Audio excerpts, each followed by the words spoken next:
Halo pemirsa, kembali lagi di One News Sore Akhir Pekan. Hari ini One News Sore Akhir Pekan akan merangkum informasi mengenai mantan Gubernur DKI Jakarta Anies Baswedan menyatakan kekecewaannya terhadap vonis yang diberikan oleh Majelis Hakim Pengadilan Tindak Pidana Korupsi atau Tipikor Jakarta kepada mantan Menteri Perdagangan Thomas Rikasi Lembong alias Tom Lembong. Majelis Hakim menghukum Tom Lembong 4 tahun 6 bulan penjara dan denda 750 juta rupiah dalam kasus dugaan korupsi impor gula.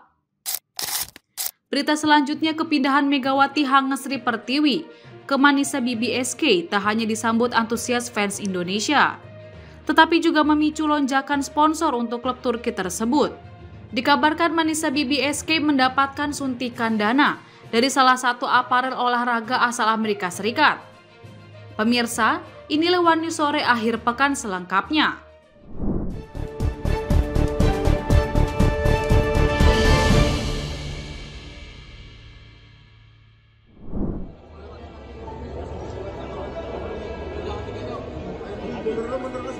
Ayo sambil maju.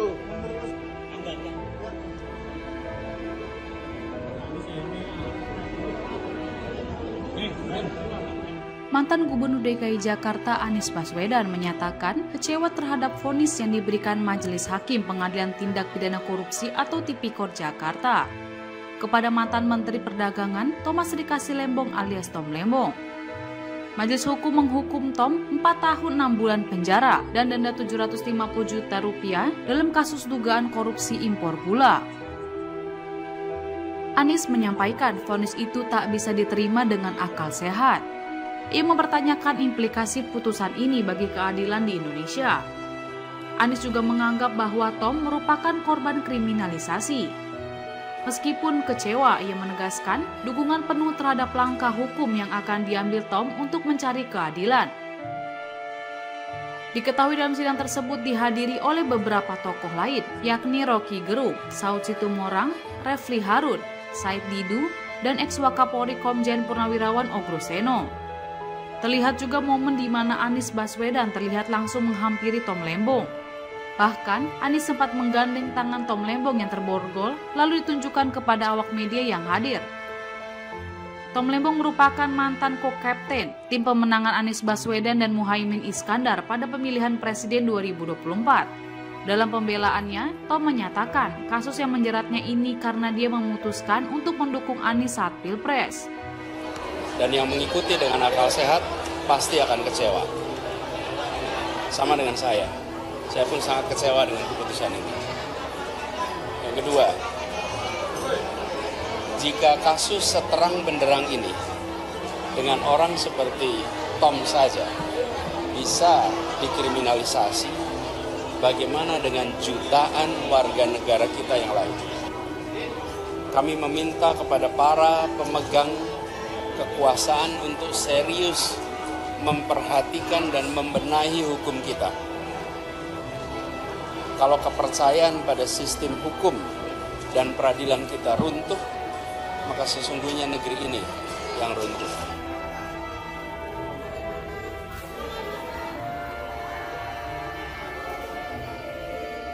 Sebelumnya, Majelis Hakim Pengadilan Tipikor Jakarta menilai Tom Lembong bersalah dalam melakukan impor gula saat menjabat sebagai Menteri Perdagangan pada periode 2015 hingga 2016. Hakim menilai tindakan Tom memberikan izin impor gula melanggar pasal 2 ayat 1 Jungto pasal 18 Undang-Undang Nomor 31 Tahun 1999 tentang Pemberantasan Tindak Pidana Korupsi. Sebagaimana telah diubah dengan Undang-Undang Nomor 20 Tahun 2001 Jungto pasal 55 ayat 1 ke 1 Kitab Undang-Undang Hukum Pidana. Meskipun Tom Lembong tak terbukti menerima keuntungan dari kebijakannya itu, tetapi Majelis Hakim menjatuhkannya vonis hukuman penjara 4 tahun 6 bulan dan denda 750 juta rupiah subsidiar 6 bulan kurungan.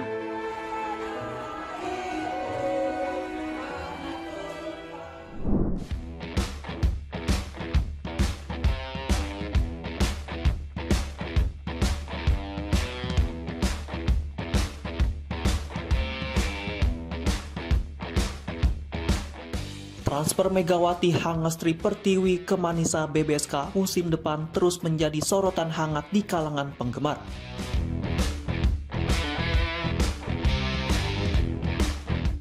Pasalnya, Megawati menjadi atlet voli putri Indonesia pertama yang menembus kompetisi Eropa, khususnya Liga Turki.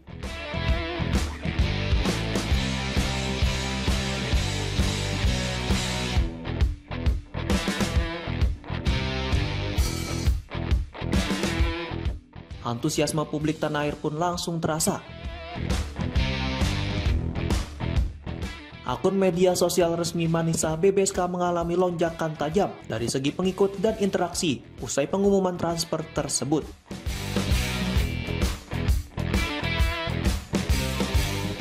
Klub bahkan menyampaikan ucapan terima kasih atas sambutan luar biasa dari para pendukung Indonesia.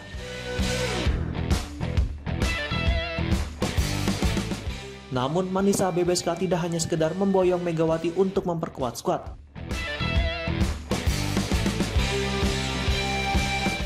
Mereka memasang target tinggi, yakni membawa klub promosi ke kasta tertinggi voli putri Turki musim depan.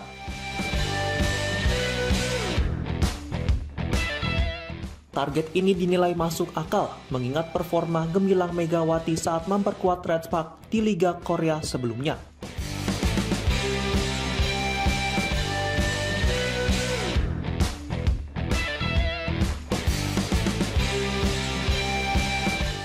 Klub yakin pengalaman dan kualitas Megawati bisa menjadi pembeda dalam persaingan promosi.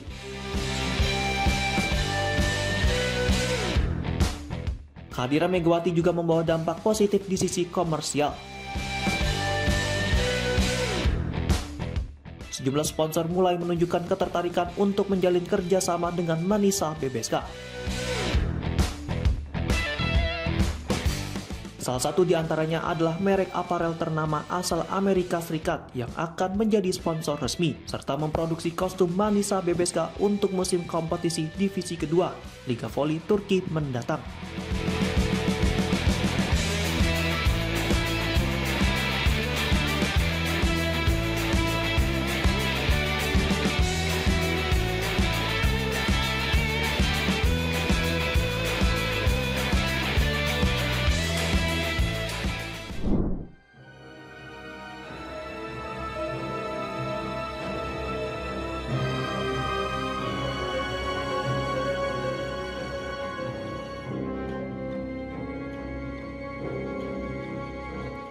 Juru bicara sayap militer Hamas Abu Ubaidah menyatakan bahwa pihak Israel menolak proposal gencatan senjata yang mencakup pembebasan seluruh tawanan yang ditahan di Gaza. Dalam pernyataan tegasnya, ia menegaskan bahwa Hamas siap menghadapi konflik berkepanjangan jika kesepakatan tidak tercapai. Dalam rekaman sebuah video yang dirilis Jumat 18 Juli, Abu Ubaidah menyampaikan bahwa Hamas telah menawarkan sebuah kesepakatan menyeluruh dalam beberapa bulan terakhir. Kesepakatan tersebut mencakup pembebasan semua tawanan sekaligus, namun ditolak oleh Perdana Menteri Israel Benjamin Netanyahu dan para menteri dari partai-partai sayap kanan. Lebih lanjut, ia menegaskan bahwa Hamas mendukung upaya perdamaian yang menjamin berakhirnya perang.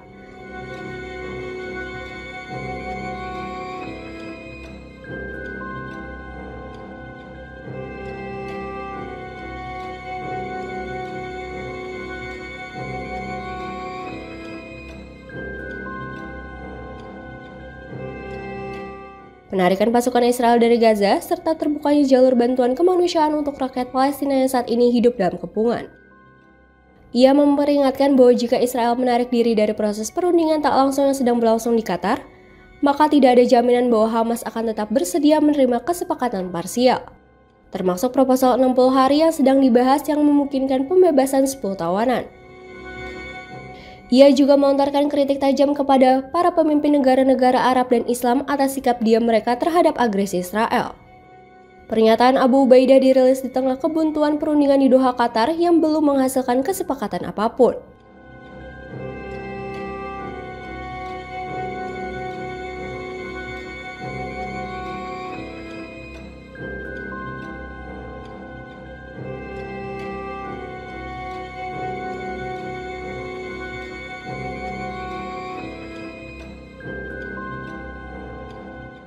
Israel bersikukuh mempertahankan militer di Gaza, termasuk di koridor Morak dan koridor Magen Oz yang memisahkan wilayah Rafah dan Khan Yunis dari bagian lain Gaza. Di lapangan, situasi kemanusiaan semakin memburuk karena pasukan Israel terus menghalangi distribusi bantuan kepada penduduk yang terkepung. Bahkan dilaporkan menembaki warga yang kelaparan di area distribusi yang dikelola oleh organisasi kontroversial. Menurut data terbaru Kementerian Kesehatan Gaza, sejak Oktober 2023, lebih dari 58.667 warga Palestina telah meninggal dunia dan 139.974 lainnya mengalami luka-luka.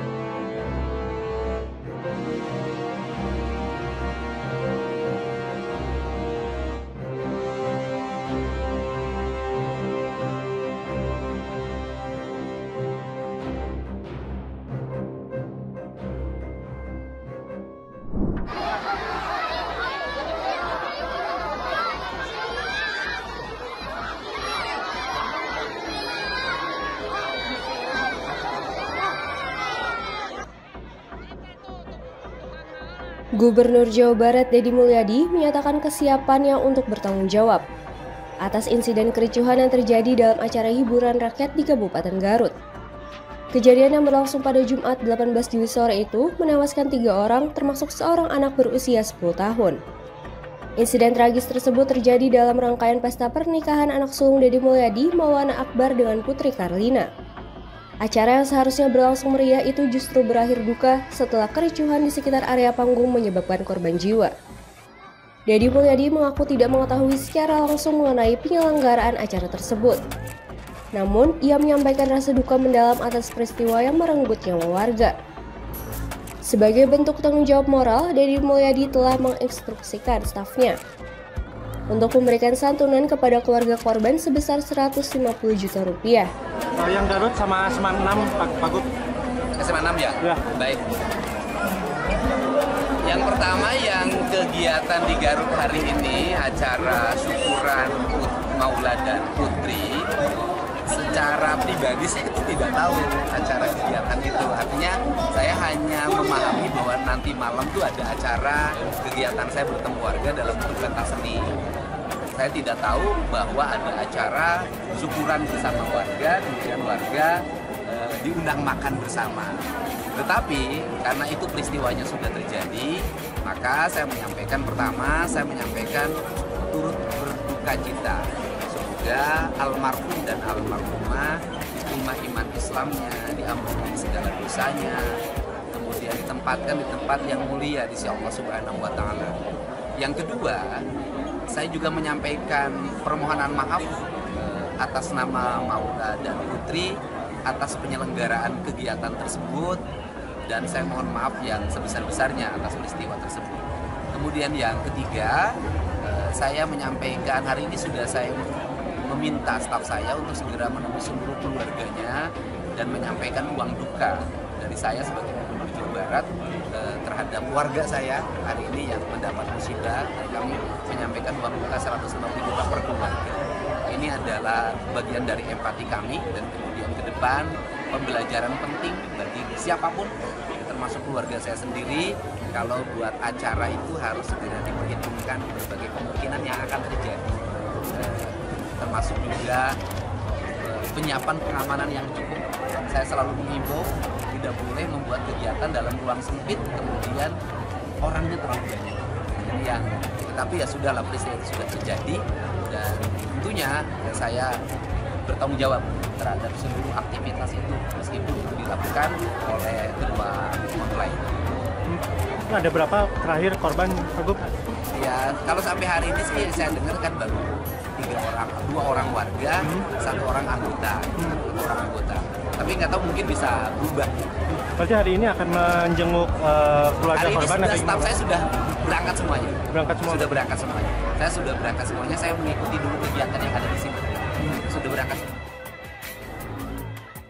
Ia juga berjanji akan mengevaluasi seluruh mekanisme dan pengawasan. dalam rangkaian acara pernikahan agar kejadian serupa tidak terulang di masa mendatang.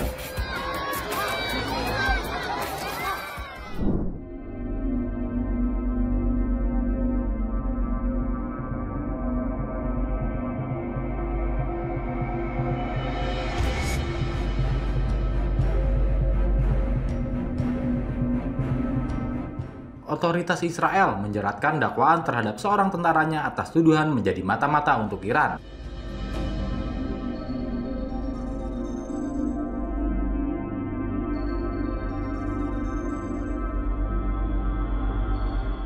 Aksi spionase ini dilakukan tentara Israel demi imbalan uang.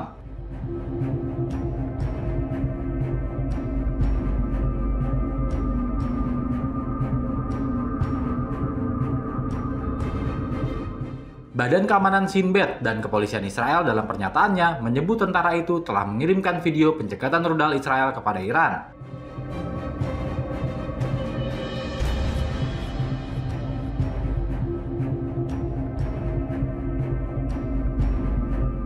Tentara Israel itu juga mengirimkan video-video yang menunjukkan lokasi-lokasi di negara Yahudi itu yang terkena serangan roket Iran dalam perang 12 hari yang berkecamuk secara sengit pada Juni lalu.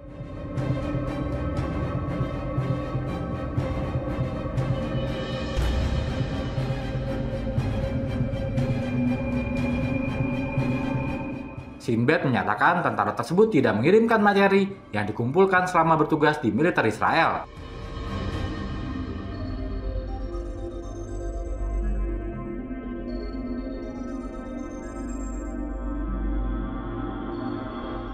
Shin Bet juga mengatakan bahwa tidak ada informasi rahasia yang diberikan tentara Israel itu kepada Iran.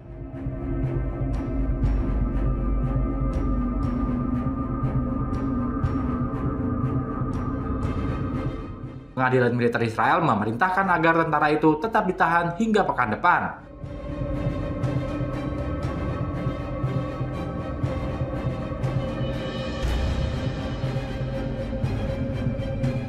Langkah Israel menjeratkan dakwaan ini diumumkan sehari setelah negara itu meluncurkan kampanye media nasional yang tidak biasa yang isinya memperingatkan warganya agar tidak menjadi mata-mata untuk Iran.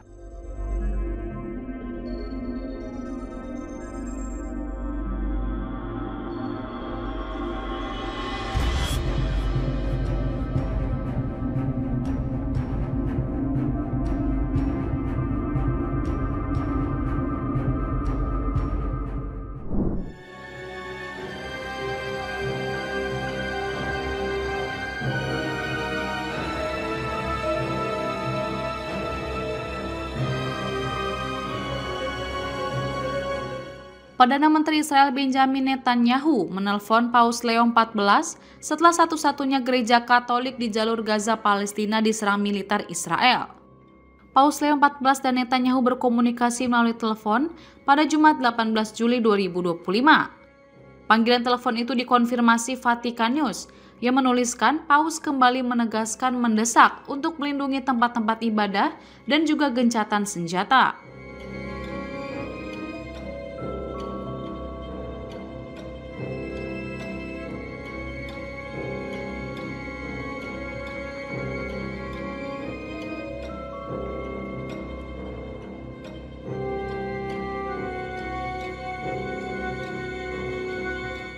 Bapak Suci itu kembali menyerukan negosiasi dan gencatan senjata di Gaza, menurut kantor pers Tahta Suci. Lebih lanjut, pernyataan itu menambahkan bahwa Paus Leo kembali menyatakan keprihatinannya tentang situasi kemanusiaan yang tragis dialami penduduk Gaza di mana anak-anak, lansia, dan orang sakitnya menanggung harga yang sangat berat. Sebelumnya, Gereja Keluarga Kudus, satu-satunya gereja Katolik di Gaza, diserang Israel pada Kamis 17 Juli 2025 yang mengakibatkan 3 kematian dan 10 orang luka-luka, termasuk pastor paroki Pastor Gabriel Romanelli.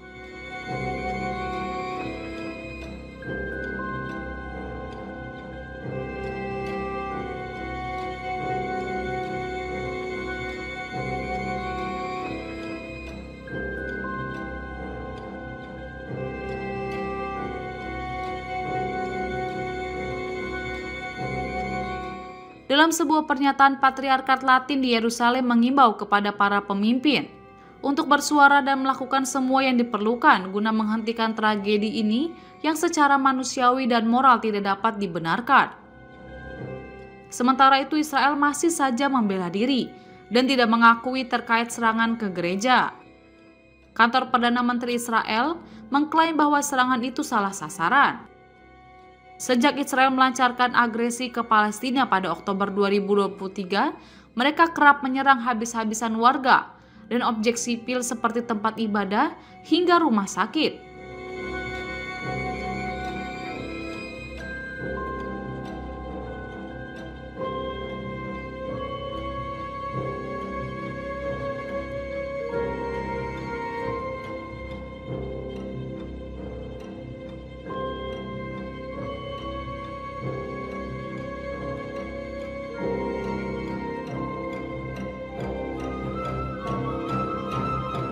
Militer Israel menyebut fasilitas sipil itu menjadi markas Hamas. Padahal, selama agresi tempat-tempat tersebut menjadi penampungan sementara warga Gaza.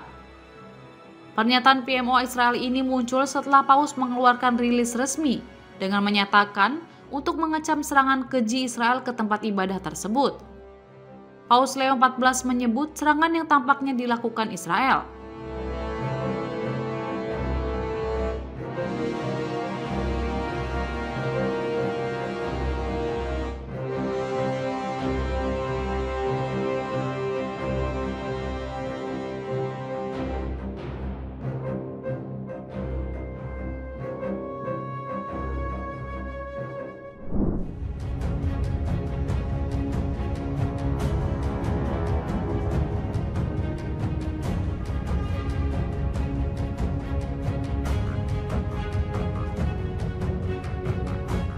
Rusia secara resmi memberitahu regulator internasional kalau mereka akan mengincar satelit Eropa yang dicurigai membantu militer Ukraina sebagai target sah untuk pengacauan sinyal.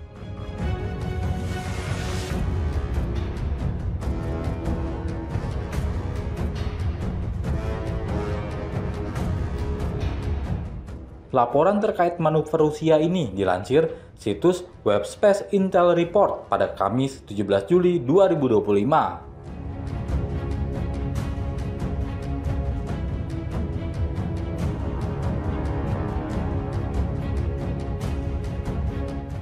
Dalam dokumen yang diserahkan kepada Persatuan Telekomunikasi Internasional dan sejumlah pihak terkait Rusia, ia menyebut tidak akan mengakui keluhan dari pemerintah Eropa yang satelitnya melayani tujuan sipil dan militer.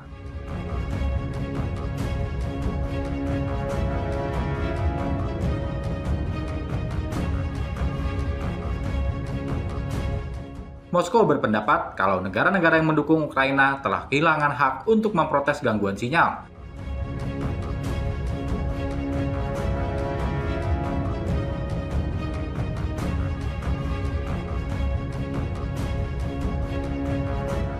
Rusia juga mengatakan dalam dokumen tersebut kalau mereka akan menghindari mengganggu aplikasi satelit non-militer, tetapi akan bertindak terhadap penggunaan satelit yang membantu militer Ukraina.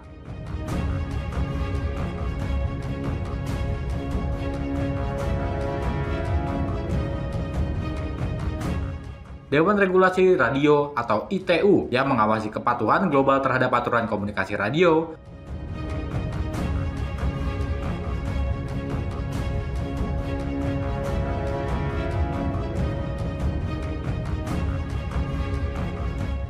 Langkah ini memformalkan sikap yang telah diisyaratkan Rusia selama berbulan-bulan di tengah meningkatnya kekhawatiran tentang campur tangannya terhadap satelit navigasi dan komunikasi.